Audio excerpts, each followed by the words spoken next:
esponja que a gente está precisando mesmo em 2022, que é uma linguagem fácil, eh, não sei, você atinge as pessoas com uma facilidade tão grande que é impressionante, assim, você sente essa transformação na vida das pessoas quando você fala, quando você dá as tuas palestras e tal?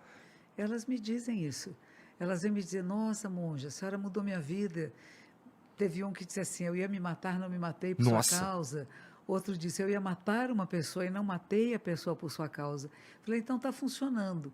Quando eu falo e quando eu faço minhas aulas e palestras e práticas, não tem nenhuma intenção por trás disso, sabe.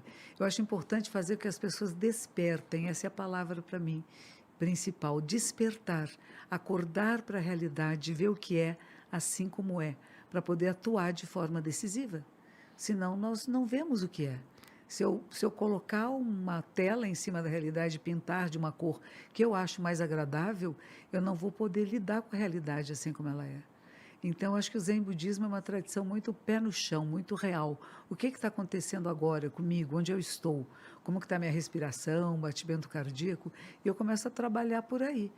E, e é uma coisa que é para todos nós, independe de religião ou não. Eu gostei muito da imagem que você pôs lá. Aí eu lembrei que eu esqueci de pôr. Eu tenho o paninho que põe aqui, que chama Raksu, que é Hã. o manto de Buda, que é igualzinho aquele amarelinho que está ali na imagem, né? E tem os 2 brasões também da minha ordem. O carro chegou um pouco antes de eu estar pronta e ele me disse assim: "Se a senhora estiver pronta, pode vir". E eu não pus, mas que pena. Mas não tem importância, porque a imagem que você tem aí, ela é perfeita. É exatamente, aquilo representa um discípulo de Buda. E os brasões que a gente tem são os brasões dos templos que nós representamos. Aham. Eu vejo que você tem vários brasões aí que lembra muito das coisas ninjas, né. É, aquilo ali é tudo daquele joguinho que eu estava ali explicando da tatuagem do Ah, Dota, é tudo ah, é é do Dota esse, tá é bem. a Égide do Imortal, o nome Ah, desse troço aí. como é que chama? Égide do Imortal. Do Imortal, olha só. Porque tem um personagem lá Hã. que quando você o mata, de certa forma, porque ele sempre renasce. Quando você o mata, ele deixa cair o escudo e o escudo dele te dá a habilidade de renascer uma vez, entendeu? Nossa, que maravilha. É uma das coisas mais fortes do jogo, inclusive, muda vários jogos e tal. Olha só. Mas, pô, assim, você estava falando sobre esse lance de colocar uma tinta por cima da realidade e tal. Essa muleta, a gente usa ela desde sempre, não é? Não é uma coisa que, por mais que eu talvez imagine que hoje em dia, com as redes sociais e tudo mais, a gente tenha utilizado mais desse artifício de parecer mais legal do que a gente realmente é, ou de fazer uma afirmação de virtude nas redes sociais. É, é um dilema do ser humano desde sempre, não é? Tem vários aspectos isso, né. De um lado eu posso negar a realidade, não tem covid, não tem nada e está tudo bem, que é um dos aspectos, eu nego o que está acontecendo, eu nego que eu tenho uma dor, que eu tenho um problema, que eu tenho uma doença e não vou me curar, não vou procurar meios para isto. E outro lado é o oposto disso, né. Eu afirmo coisas que não estão acontecendo. E eu vou criando realidades paralelas. E na hora que eu preciso realmente que meu pé está no chão, eu vejo, poxa, não era o que eu imaginava. E o que eu faço agora? Mas nós temos uma capacidade humana de adaptação que é incrível. É incrível. A gente se adapta e a gente se modifica. Tem muita gente que tem medo da inteligência artificial. Eu falei, para quê? A nossa mente está produzindo inteligência o tempo todo, ela não para. Ela não será mais lenta do que a máquina, não será não. Nós estamos criando máquinas que vão nos ajudar a desenvolver a nossa inteligência em outras áreas, que inclusive você que faz muito jogo, não é isso?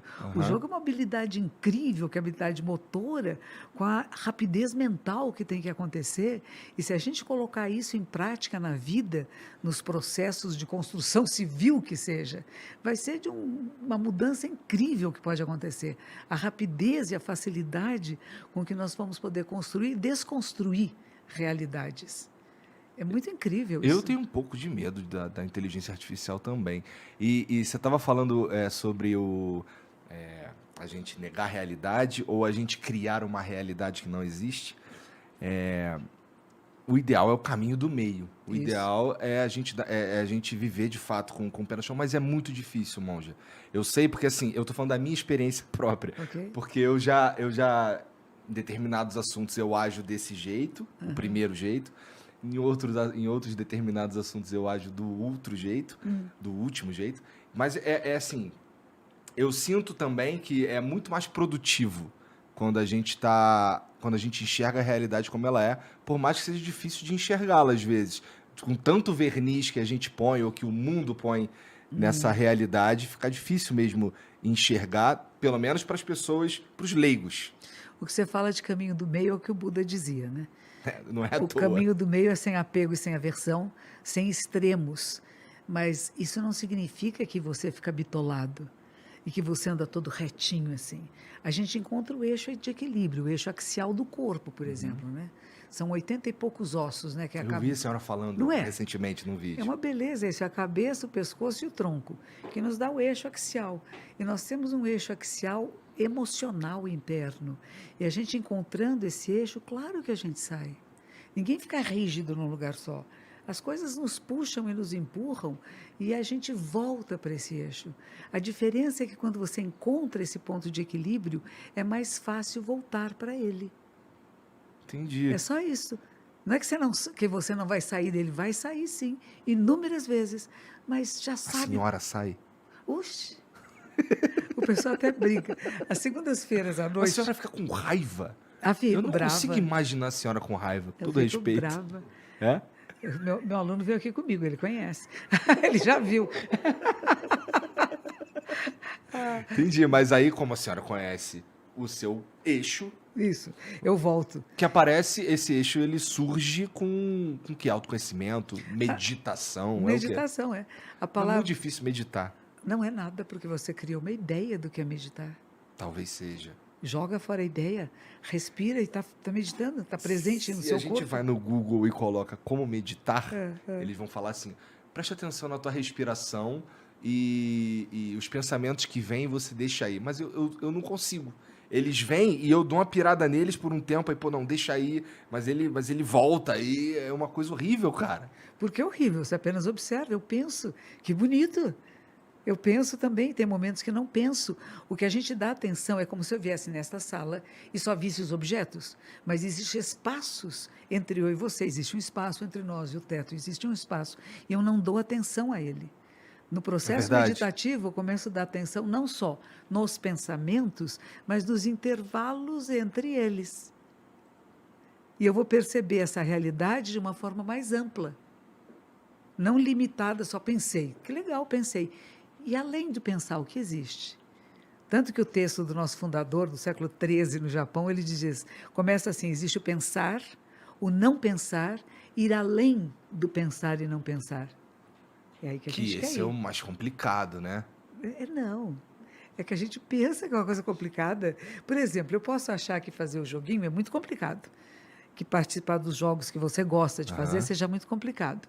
Talvez seja no começo, até eu pegar a experiência. Mas pode ser uma coisa muito divertida e muito boa, tanto que você faz e sente muito prazer em fazer. Aham. E para mim é uma coisa, isso é difícil. Não é para mim, não, nunca vou conseguir. E quantas pessoas você conhece que disseram isso e que você introduziu os jogos e que elas continuam jogando? Que é o que a senhora faz, que é introduzir a meditação e A tudo mais. meditação. É difícil, é complicado? A vida é difícil, é complicada. Por que não? Se eu posso conhecer um pouquinho mais de como funciona a mente humana.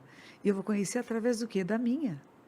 Eu não vou abrir a cabeça de outra pessoa, eu não vou fazer uma psicanálise, mas eu vou tentar entender o que são pensamentos, não pensamentos, o que são emoções, sensações, memórias, sentimentos. A gente é feito de um monte de coisas. Imagine a quantidade de conexões neurais que estão acontecendo nesse momento, na minha e na sua mente, de tudo que está aqui. Do que já fomos, do que somos e do que seremos. Está tudo assim, ó, é energia pura, é eletricidade. E conecta neurônio com neurônio, neurônio com neurônio. E isso é o que a gente vai chamar de inteligência. Que a gente vai conectar coisas que não são da nossa familiaridade e que a gente pode fazer pontes. Por isso que quando falavam, puxa, então o cérebro do Einstein era maior que o das outras pessoas. Não era maior, ele fazia mais conexões neurais.